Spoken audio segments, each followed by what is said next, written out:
చంద్రబాబు నాయుడిని అమిత్ షా పిలిపించుకుని మాట్లాడారు. ఎన్డీఏలోకి రమ్మన్నారు, ఎన్డీఏని బలోపేతం చేసుకోవడానికంటూ. ఈనాడు ఆంధ్రజ్యోతి ఎంత కథలు, ఈనాడు కొంచెం ఆ విషయంలో బ్యాలెన్స్ మెయింటైన్ చేసి, ఆంధ్రజ్యోతి బట్టలిప్పుకుని జర్నలిజం చేస్తుంది కాబట్టి అది అడ్డదిడ్డంగా రాసుకొచ్చింది. ఇప్పటికి కూడా ఏదో బాబుకి గతి లేక బీజేపీ పిలిపించుకుందన్నది ప్రొజెక్ట్ చేయడానికే ప్రయత్నిస్తోంది. వాస్తవానికి అక్కడ చంద్రబాబే వెంటపడ్డారన్నది అందరికీ తెలిసినా సరే తెలియనట్టు నటిస్తుంది. దృశ్యం సినిమాలలోగా కథ నడుపుతూ ఉంటుంది.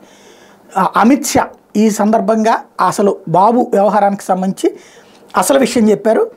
ఇండియా టుడే కాంక్లేవ్లో టీడీపీ అధినేత చంద్రబాబుపై కేంద్ర హోంశాఖ మంత్రి అమిత్ షా సంచలన వ్యాఖ్యలు చేశారు. ఆయనకు బుద్ధి రావడం వల్లే మళ్ళీ బీజేపీకి దగ్గరకు వచ్చారని చెప్పారు. న్యూఢిల్లీలో శుక్రవారం జరిగిన ఇండియా టుడే కాంక్లేవ్లో ప్రధాని మోడీని చంద్రబాబు గతంలో టెర్రరిస్ట్ అన్నారు. అలాంటి వ్యక్తితో మీరు ఎలా పొత్తు పెట్టుకున్నారు అమిత్ షాని యాంకర్ ప్రశ్నించారు.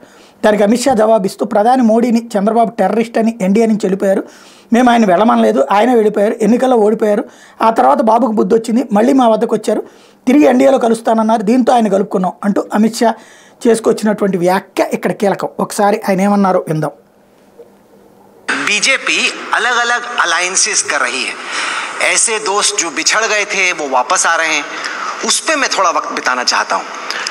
शुरुआत करते हैं हम. हाल ही में आपने टीडीपी और जनसेना से आंध्र प्रदेश में चुनाव किया. वो आपके लिए एक टेरिटरी है जहाँ पे आप नई सीटें पा सकते हैं.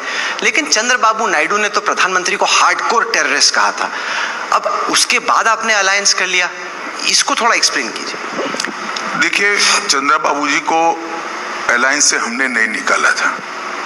उन्होंने तय किया था कि हम एनडीए के साथ नहीं रहेंगे, वो उनका फैसला था. हार्डकोर टेररिस्ट कहा नहीं कहा मुझे मालूम नहीं है. अगर कहा होगा फिर जनता के पास गए, चुनाव हारे, अब समझ आ गई, अब हमारे साथ आए हैं, स्वागत है वही सबका.